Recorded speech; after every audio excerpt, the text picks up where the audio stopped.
Доброе утро, друзья! На улице у нас опять минус 25.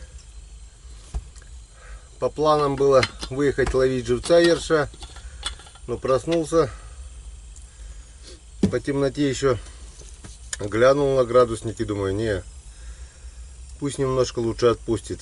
И вот уже 8:53 на улице, практически расцвело полностью.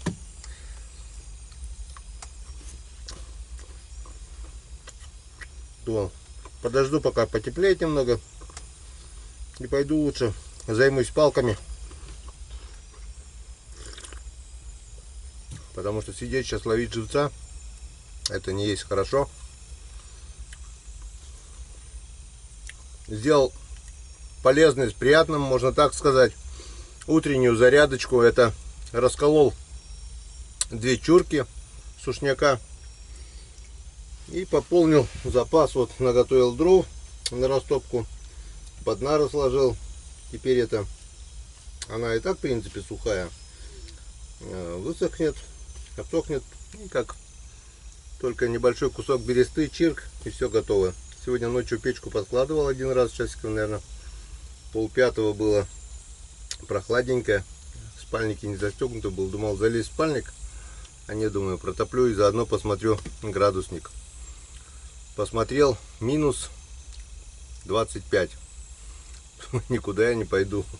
Затопил печь, брык, и зато нормально выспался.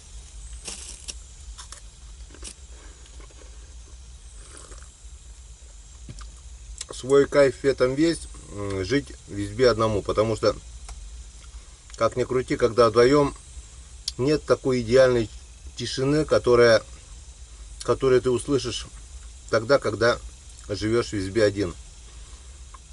Напарник то похрапывает, то там попукивает, ну, разговариваешь туда-сюда, а сегодня полная тишина. Ну, даже звенит вот такая тишина, только иногда вот тишину нарушают мыши. Там поскребут, тут поскребут. Вроде уже все убрал. Все крошки, все продукты у меня в ведрах закрытые. Что здесь вот сковородка у меня вот так вот на баночке даже, чтобы они вот так вот, чтобы они не лазили по пустым сковородкам. Даже вот так вот у меня, ну, все практически убрал. И вот они ходят, бегают по всему столу, там, шарохаются вдоль стенок. Кто-то говорит, их надо подкармливать, чтобы типа они спать не мешали. Типа дать им еды, они наедятся и будут спать спокойно. Но я думаю, привезу-ка я лучше на следующий раз ловушек поищу. У меня где-то пластиковые хлопушки такие были. Пару штук я, конечно, оставлял в избушках, где рыбачил. Там я оставил. Но дома вроде еще оставались. Если нет, так пойду куплю. Очень удобная штука. Маленькая, компактная. Хлопает на раз-два этих мышей. И начнем воевать с ними, чтобы они не лазили. А то оставил кусок сала в вакуумной упаковке копчено-вареного сала. В канистре, на полке, на улице уже наверху. Думаю, ну сейчас не птицы, потому что в прошлый год у меня здесь птицы растащили полностью местные продукты. Это пакет сосисок, сало тоже. Просто порвали черный пакет, который висел на стене, и растащили все. Тут, думаю, здесь никто не украдет. В канистре небольшая дырка была, туда положил сало. 2 куска сала вроде положил, да. Вакуумный еще маленький кусок был. Подобрал полено, вот такое вот полено, как раз на ширину отверстия. Просунул туда полено и все щели затыкал берестой. Ну не пройти никак, ни малейшей щели не было. Что вы думаете? Как-то они умудрились, то ли бересту прогрызли, то ли как. Мыши маленькие, черненькие такие. Я вчера одного приговор привел в исполнение, вышел. Мышь как раз убегает и в норку, там кора, они сделали норку, я наступил, все, -1. Вот. Так что вы думаете, мыши залезли туда, прогрызли вакуумную упаковку, и с двух сторон просто сало хрям-хрям-хрям, вот такой кирпич сала был, поели. Ну, полностью кусок не выкинула, а там, где грызли, вместе с пластиком вырезал аккуратно все. Как-то объявим им войну. Охоту откроем. Что там у нас? Закипает чайник. В избе становится жарко от сушнячка. Вообще прекрасно. Одинарное стекло, а тепло держит просто изумительно. Сюда бы сделать двойное стекло и утеплить дверь. Дверь тоже одинарная, с тонкой доски. И щель тут. Немного утеплить, тут вообще Ташкент будет. И так нормально. Так что я сегодня короткий завтрак. Сильно кушать не хочу, но надо. Обязательно надо, потому что сейчас будет физическая работа.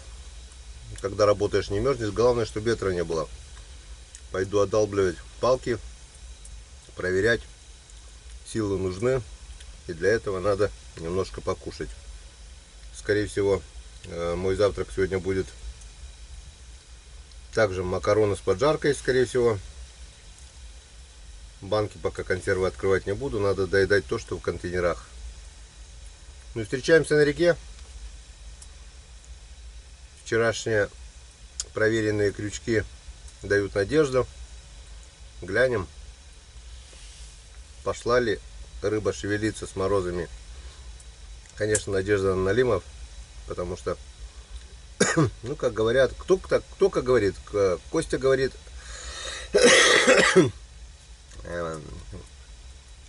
то, что они типа метель там, что ли, тудым-сюдым. Но я говорю, река реки разница, так что то, что рыба как ведет себя на Енисее, на Печоре она далеко не так себя ведет.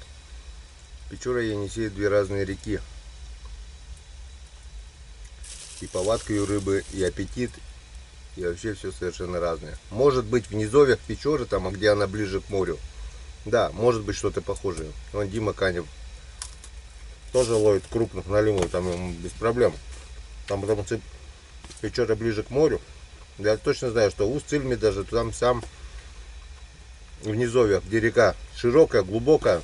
Я так думаю, размер рыбы еще зависит от глубины реки. Раньше, когда Печора была глубоководная, ну, когда рыли фарватер для судоходства, было судоходство, налим был крупный. Я вот связываю то, что потеплело, общий климат потеплел, и налим помельчал как бы. А ведь то, что глубина реки, тоже много чего зависит. Вот у нас впадает река Мылва, на Печоре был крупный налим, а на Мылве крупного не было. Самый крупный там килограмм-полтора, это ну максимум. Это приток реки в нашем течении, приток.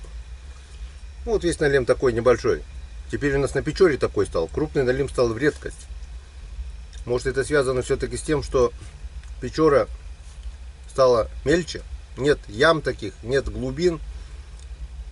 А может быть, эти две причины обе вместе взятые. Общее потепление, то, что нет 40, сейчас нет 40 градусных морозов. Ну и то, что мелкое. Может, эти две причины вместе взятые дали то, что крупный налим скатывается ниже, где глубин больше, на север, где холоднее. А тут у нас получается уже типа южный район. Может быть и так. Ну, мы будем трудиться, будем искать. Все-таки 2 трофейных мы в этом году уже выловили. Я уже забыл, там 5700 вроде бы. 5655 и 6 Сереги, которые там 6700 вроде было или что-то такое. Так что мы еще... А рекорд мой 7300. Будем стараться побить свой рекорд. Короткое включение за завтраком. Буквально долго не задержу. Буквально пару слов. Насчет завтрака. Не зря придумана такая поговорка. Типа завтрак съешь сам, Обед подели с другом, а ужин отдай врагу. Что же делают обычно люди? Ну и я в том числе. Утром обычно просыпаешься, кушать не хочется. Попил чаю, в лучшем случае с бутербродом. Пообедал так-сяк, но приходит ужин, и тут начинается пир для желудка, праздник для желудка. Мы накидываем и с полным желудком ложимся спать. Это в корне неправильно. Я, когда дома, стараюсь всегда с утра позавтракать. Пусть не так плотно, как бы надо было, но кашка. С утра у меня обычно дома кашка. Там сальцо, мальцо такое, яичница бывает. Ну, в походных условиях тоже в основном я завтракаю с утра яичницей. Мясо, сало это обязательно, тем более зимой, когда энергии уходит много. Организм должен получать пищу, можно так сказать. Так что хочешь не хочешь с утра, но завтракать обязательно надо. Вон, макарошки с поджаркой. Хряпысь. Это сколько сил уйдет. Тем более, если минус 20, опять оно все замерзло. По-любому сегодня опять приедем. Будет уже темно. По планам было, чтобы я сегодня вернулся домой. Думаю, вернусь домой, пятница. Заодно поработаю на канале вечерком. Может быть, получится на выходные скинуть там 2-3 ролика. Но опять же, Иван Григорьевич хотел на выходных приехать. Вот сейчас мы сегодня созвонимся. И если Серега свободный, то, возможно, я останусь здесь до понедельника. Посмотрим. Если у Сереги буксировщик есть, они до деревни приедут, потом на буксировщике сюда. И до понедельника, это получится пятница, суббота, воскресенье, понедельник, 4. У меня получится 5 дней. Это получится очень... Продуктов хватает, продуктов набрал с запасом. У меня и рыбные консервы, и каши, и все консервы, что есть, у меня я набрал. Вот, не знаю. Посмотрим, что сегодня покажет речка. Если что-то будет интересное, можно будет и остаться. Созвонимся. В общем, увидим, порешаем. Все зависит от улова. Будет улов, будет рыбалка. Улова не будет, переждем. Хотя сегодняшний мороз обнадеживает и дает как бы надежду, что улов все-таки будет. Все, не теряем времени, завтракаем и на речку. Вот, друзья, мы приехали на наше самое нижнее место. Пробные 7 палок. Здесь очень глубоко, глубина около 4 метров, даже больше. И течение. Планы были, конечно, выставиться ниже. Но вон, как я вам говорил, почему я вчера вечером по темноте не поехал. Вон, полынья, все открыто, вот треугольником там все идет полынья. Тут как бы каменистый перекат, помельче. Вот там я и хотел поставить палки, потому что здесь, по моему, конечно, мнению, налим должен быть. И вот там вот помельче, но там вообще огромная полыня, вот парит. Сейчас вот видно, мороз парит. Она длиной почти метров 500, наверное, если не больше. Широкая полыня. Дальше все зашуговано. В общем, если здесь налим будет ловиться, то в дальнейшем мои планы, как по мере застывания этих открытых мест, лед там будет потоньше, долбить будет полегче, и потихоньку будем продвигаться сюда чуть ниже и туда чуть дальше, чуть ниже, ну, до зашугованности. По моему мнению, налим здесь должен быть. Река вся очень сильно зашугована, и не думаю, что он по этой шуге прет, он где-то все равно выбирает чистые места. В общем, Вон палку положила, течением видно раз. Ну, 2 палки положила, 5 палок стоит нормально. Сюда я насаживал крупных окуней. И в общем, есть надежда, что здесь что-нибудь да будет. А в темноте вот этой полони ничего не видно. То есть, не дай бог, проскочил палки или что. Да и по дороге там везде вот проезжаешь, сейчас видно. Там дыра, тут дыра. А ночью чуть с дороги свернул, а дорогу замело, не видно. И сразу угодишь в полынью, и я не знаю, что тогда будет с течением, с такой глубиной. Просто уйдешь на дно и все. Ладно, не будем о печальном. Все сделали правильно. Пошли долбить, пошли проверять. И уже по итогам этой проверки сделаем выводы. И будем уже определяться, что сделать нам. Ну и по итогам этой проверки, по итоге проверки всех 3 участков уже определимся, потому что все 3 участка это нереально обслуживать, как говорится, выдалбливать это все. Все-таки зима, лед с каждым днем все толще становится. И надо выбирать такие места, где лед потоньше, чтобы было полегче работать. Все, пошли работать.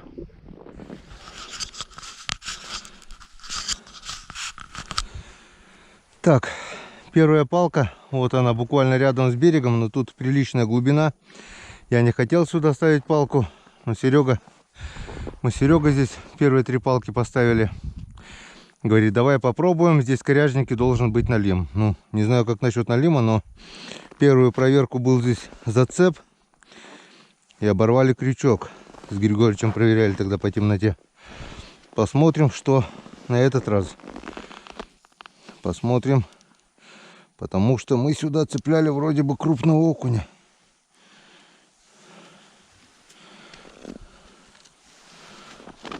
Так. Вот он окунь. Вот он живой.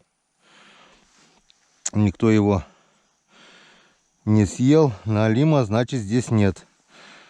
Так, а не помню, здесь что насаживали. Малька или не малька, но второго съели. Ладно, пока оставим. Окуня пока никто не ел. Окунь живой. Так, вот так вот сделаем. Малька и окуня. Ну, пока ловите. Посмотрим. Если не поймаете еще до следующей проверки, я эту палку, конечно же, переставлю. Значит, здесь делать нечего. Поставлю сюда куда-то чуть ниже. Вот там вот лед тонкий.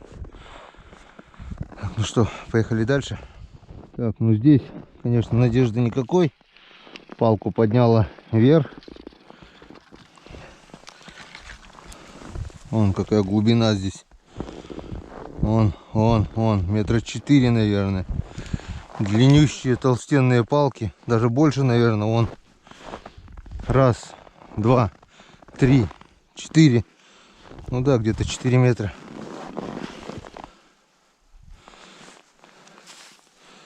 Здесь у нас тоже должен быть окунь. Окунь, он живой.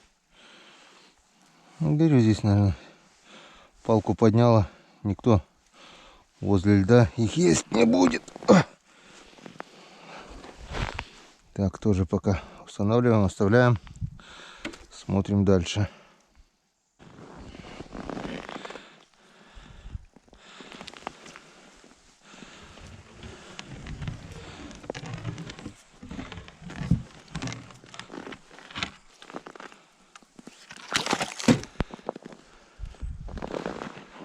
Окунь живой. Да, походу я ошибаюсь. Нету здесь налима. Но опять же, вон мальков нету. Кто-то исшибает. Опять язишь, что ли? Кстати, здесь может быть и хариус, потому что дно каменистое здесь. Ладно, пока оставим. А там видно будет. В теплую погоду будем переставляться. Кто-то был, кстати, леска поднята. Посмотрим, что за рыба здесь и все такое. Так, 4-я палка.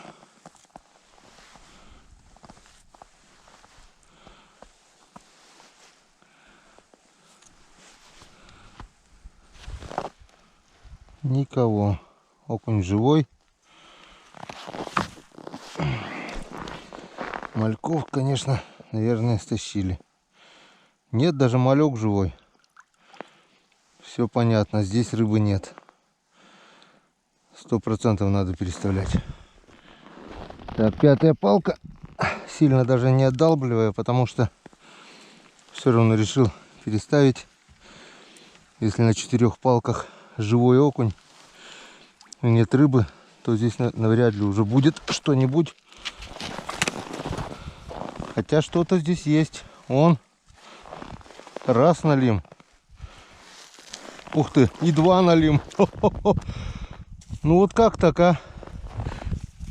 Только решил переставить, и на тебе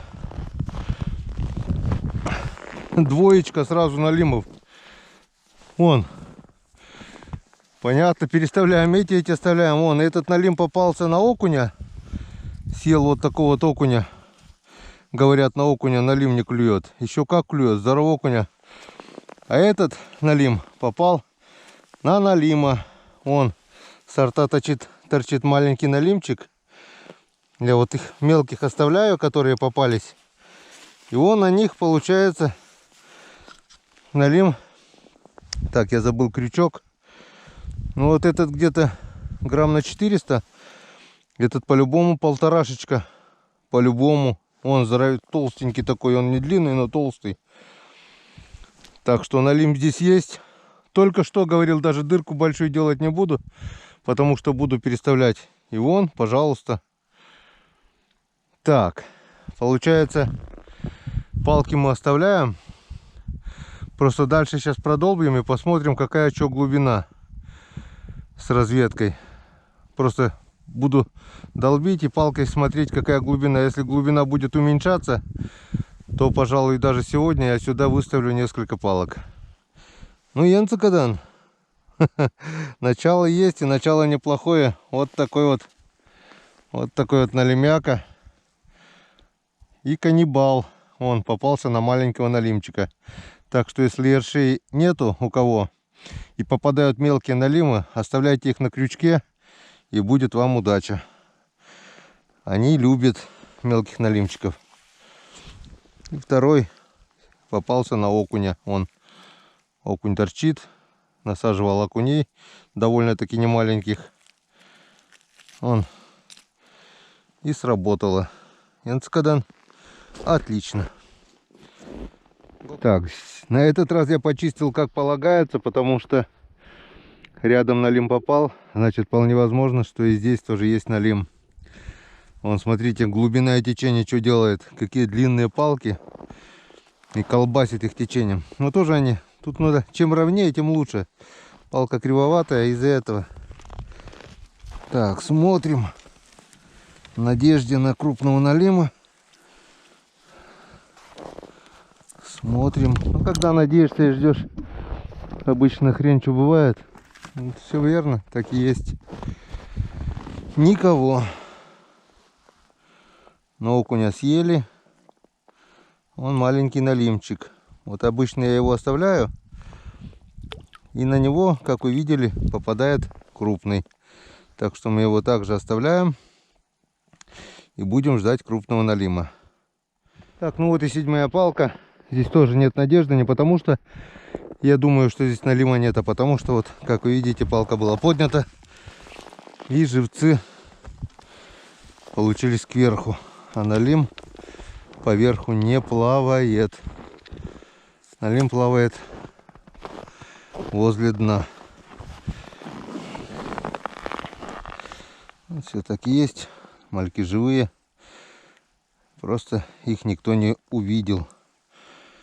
Поверху рыба не плавает. Так что оставляем пока так. Ну что, проверка нового места нам дала 2 налимов на одном крючке. Теперь пешню в зубы. И идем до полыньи. Вот полынья она идет. Попробуем как-то ее обойти. Но на зашугованности смысла нет ставить. До полыни, в общем, делаю лунки. проверяю глубину. Если глубина нормальная, сюда будем выставлять палки. Лед здесь не очень толстый, ровненький, без шуги. Ниже шуга есть, правда. Выше тоже есть. Здесь более-менее. Так что здесь и будем выставлять. Итак, продолбил я вон 10 лунок. Через каждые 10 примерно метров. 10-12 метров. И проверил глубину. Получается больше 100 метров. Вот так вот наискосок. Река течет туда, я вот так вот наискосок шандарахнул, потому что там вот полыня. Дальше не стал даже долбить, потому что пока открытая полыня, шугу будет нести и палка будет обрастать шугой. В общем, глубина не уменьшается, не увеличивается. 4-4,5 метра, где-то больше, где-то меньше, везде одинаковая. Камни плавно переходят в галечник, потом песок. В общем, есть. В основном потом дальше идет песок. Что, если хорошие палки нарубить, чтобы их не сносило и были ровненькие, то, я так думаю, рыба здесь должна быть. Ну а потом уже, когда здесь выставить палки, можно же потом еще и ниже, выше пробовать. Я знаю, что вот там вот, по крайней мере, налима кололи ниже. Налим был всегда. Я так думаю, и народу здесь никого, потому что от моей деревни далеко.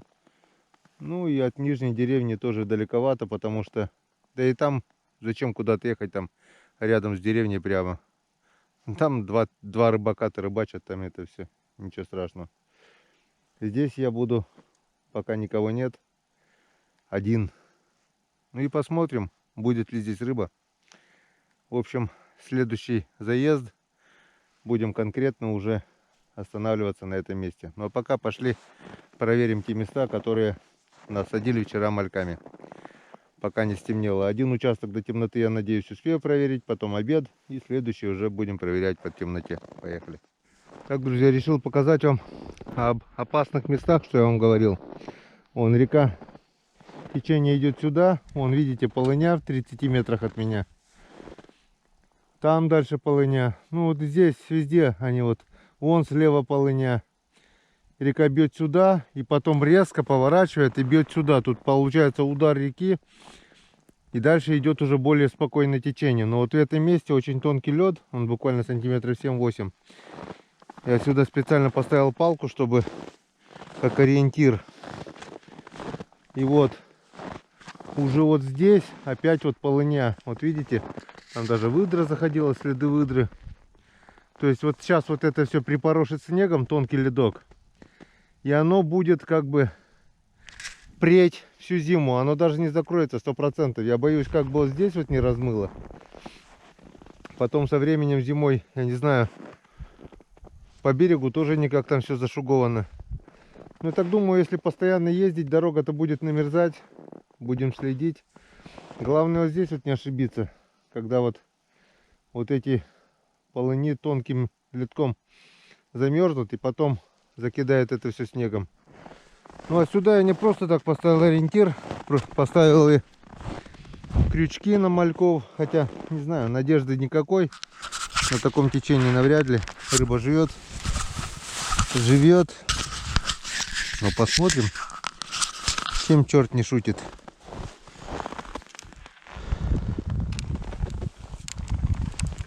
А вдруг? Там же тоже вон не надеялись, да попало. Не, здесь даже вон окуня. Ставил окуня. Его скрутило и прибило. Крутит его течением вон. Подох и леску всю скрутил вон.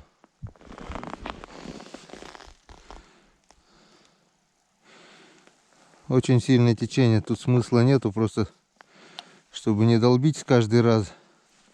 Скорее всего, сейчас еще насажу, а потом в следующий раз приедем, я сюда палку просто воткну какую-то, а это отвезем туда. Хорошая длинная палка, ровненькая, с леской, все уже поставим там.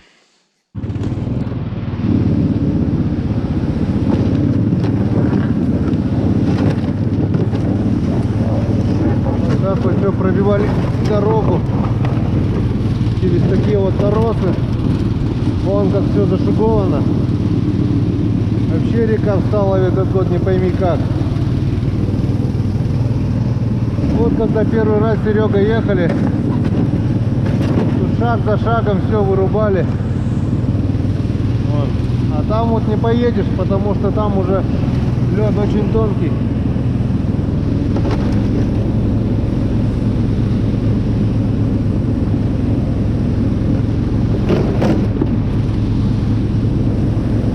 Ладно. А в планах было у меня поставить палки изначально здесь. На этом месте как бы нормальное место было. Но его полностью на всю ширину реки зашуговало вон здесь. Вон как. Едино вот до дна тут все торчат. Тут не порыбачишь никак. Вот так и пробивались.